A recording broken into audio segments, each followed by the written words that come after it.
ये स्टोरी है सेजुन की, जो दुनिया का सबसे ताकतवर इंसान बन जाता है सिर्फ फार्मिंग करते हुए, उसके क्यूट मॉन्स्टर पेट्स के साथ जो अपने आप को इवॉल्व करते हैं, जैसे कि ये पॉइजन बी जो अपने आप को इवॉल्व करती है क्वीन बी की तरह। लेकिन ये पहले से ही ऐसा नहीं था और ये कहानी शुरू होती है। जिसके बाद हम 99 फ्लोर पर देखते हैं सिस्टम कहता है कि हार्वेस्टिंग इफेक्ट से तुम्हारा क्रॉप हायर ग्रेड में हार्वेस्ट होगा, जिसके साथ तुम्हारा जॉब एक्सपीरियंस भी बढ़ जाएगा, जिससे तुम्हें 290 एक्सपीरियंस पॉइंट्स मिलते हैं। सेजुन चेरी टमाटो को देखकर कहता है ये बी ग्रेड चेरी टमाटो है, लगता है हार्वेस्टिंग स्किल यूज करने पर बी ग्रेड चेरी टमाटो आए हैं। अगर मैं और थोड़ी मेहनत करूंगा तो मैं अच्छे से चेरी टमाटोस को तोड़ पाऊंगा। तभी व्हाइट रैबिट कहता है अंकल लास्ट डिश को भी ऊपर रख दिया है। सेजुन कहता है कि हाँ मैं जल्दी आ जाऊंगा। तभी वो वहाँ के पौधों को देखकर सोचता है कि एक छोटे से करप्टेड इन ने मरने से पहले कहा था कि वो सब कुछ यहाँ पर है, तो उसका मतलब ये है कि वो ट्री इसी केव में है। लेकिन यहाँ पर देखने पर ऐसा पता चलता है कि यहाँ पर कुछ भी स्पेशल नहीं है। तभी सेजुन वहाँ पर बुझी हुई आग को देखता है और कहता है कि ये आग तो बुझ चुकी है। जब से मैं टावर के अंदर आया था जब से ये आग नहीं बुझी है। मैंने इस पर ज्यादा ध्यान नहीं दिया क्योंकि मैं टावर के बाहर था। यहाँ पर कुछ बचा हुआ है तो मुझे फिर से इस पर आग लगाना होगा। तभी सेजुन वहाँ पर देखकर चौंक जाता है क्योंकि वहाँ पर एक पौधा होता है और वो पौधा अपने आप से हल रहा होता है। सेजुन कहता है क्या राख के नीचे एक पौधा था? तभी सेजुन को कोई आवाज सुनी आती है जो कहती है मास्टर आपने आखिरकार मुझे नोटिस कर ही लिया। सेजुन कहता है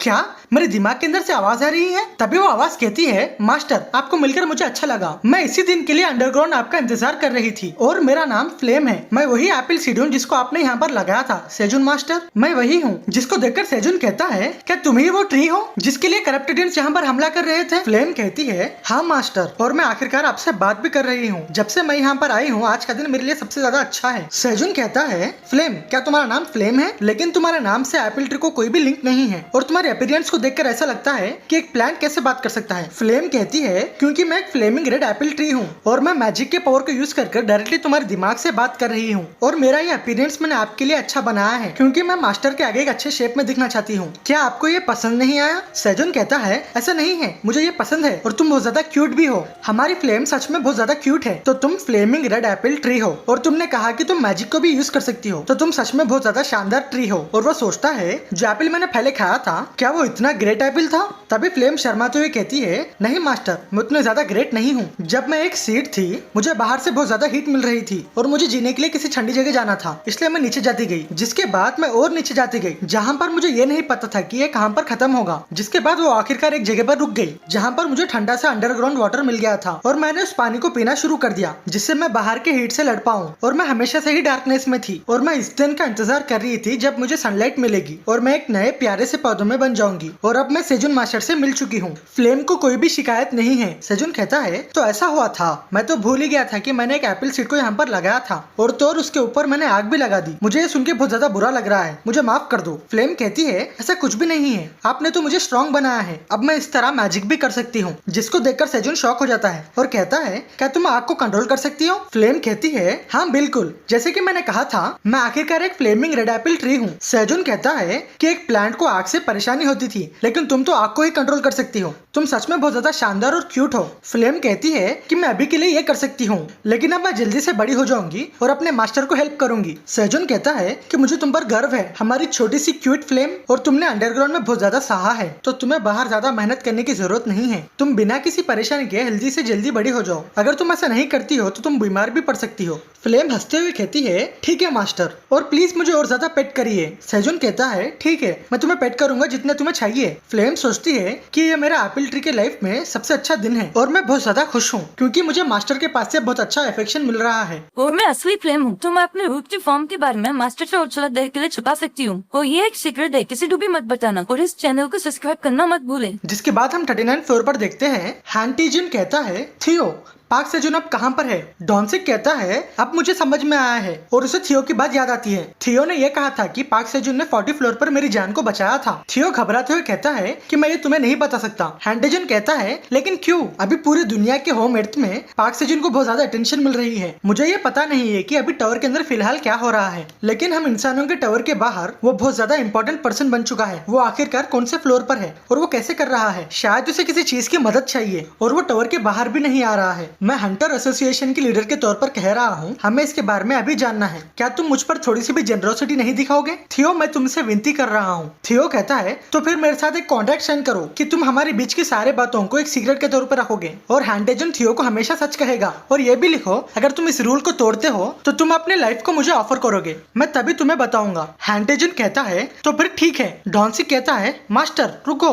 तभी हैंडेजन कहता है डॉन्सिक तुम क्या कर रहे हो, तुम्हें भी इसे साइन करना है। जिसके बाद वो दोनों इस कॉन्ट्रैक्ट को साइन कर देते हैं। हैंडेजन कहता है कि मैं हैंडेजन एक हंटर होने के मुताबिक उस पर शपथ लेता हूँ कि मैं हमेशा थियो से सच ही खाऊंगा और जो भी मैं अब सुनूंगा मैं उसे एक सीक्रेट के तौर पर रखूंगा। और ये सेम किम डॉन्सिक के लिए भी है। अब मुझे बताओ कि सेजुन कहाँ पर है? थियो कहता है अगर मैं सच बताऊं तो सेजुन अभी 40 फ्लोर पर नहीं है। ये बात सेजुन ने मुझे कहा था, अगर कोई भी मेरे बारे में पूछे तो तुम उन्हें ये कह देना। डॉन्सिक कहता है तो फिर अब वो कहाँ पर है? थियो कहता है मैं तुम्हें यही कह सकता हूँ, पार्क सेजुन एक ऐसी जगह पर है जो बहुत ज्यादा ऊपर है, जहाँ पर इंसान अकेले जाने के लिए भी इमेजिन नहीं कर सकते, तो इसी कारण वो टावर के नीचे नहीं आ पा रहा है। जिसके बाद थियो अपने टमाटर बेचकर वहाँ से चले जाता है। डॉन्सिक कहता है मास्टर क्या ये सच है? हैंडेजन कहता है तुम कहना क्या चाहते हो? डॉन्सिक कहता है कि आपको ये पता है, चाहे एक हंटर कितना भी स्ट्रांग हो, हम लिंजियन को यूज कर भी थोड़ी ही फ्लोर तक जा सकते हैं और वो वहाँ पर फार्मिंग भी कर रहा है। ये कोई भी सेंस नहीं बनाता है। मुझे ऐसा लगता है कि पार्क सेजुन अभी 60 फ्लोर पर है, क्या पता वहाँ के मॉन्स्टर ने उसे पकड़ा है और उसका इस्तेमाल कर रहे हो। हैंडेजन कहता है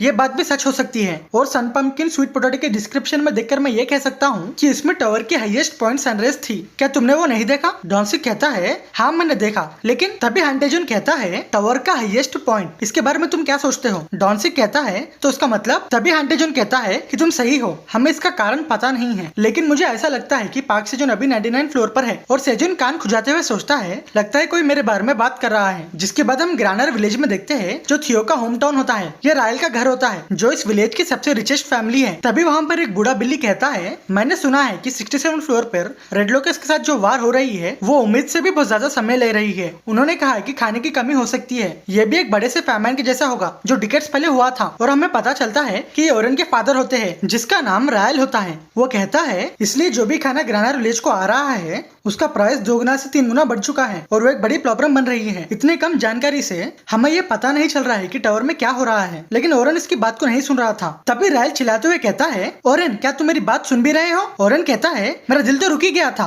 मैं सुन रहा हूँ, और वार के होने से क्या होगा, हमारे पास तो बहुत ज्यादा पैसे हैं। तभी व्हाइट कैट कहती है बेब मैं तो डर गई थी। तभी ओरेन कहता है क्या मेरी बेबी डर गई थी? तभी रायल चिल्लाते हुए कहता है क्या तुम इस उम्र में भी बुद्धू की तरह फिरते रहोगे? अभी तुम भागते हुए मर्चेंट डिस्ट्रिक्ट को जाकर खाना नहीं खरीदते हो तो मैं तुम्हें घर से निकाल दूंगा। तभी ओरेन चिल्लाते हुए कहता है ये ओल्डी की परेशानी क्या है? क्या तुम ये सोचते हो कि मैं ये भी नहीं कर सकता? मैं ओरेन हूँ। ओरेन जाकर कुछ खाना खरीदना मुश्किल थोड़ी है, मुझे एक साथी की जरूरत है तो मुझे फॉलो करो। तभी उनकी बात कोई सुन रहा होता है और देखने पर हमें पता चलता है कि वो स्कैरम है और वो हंस रहा है।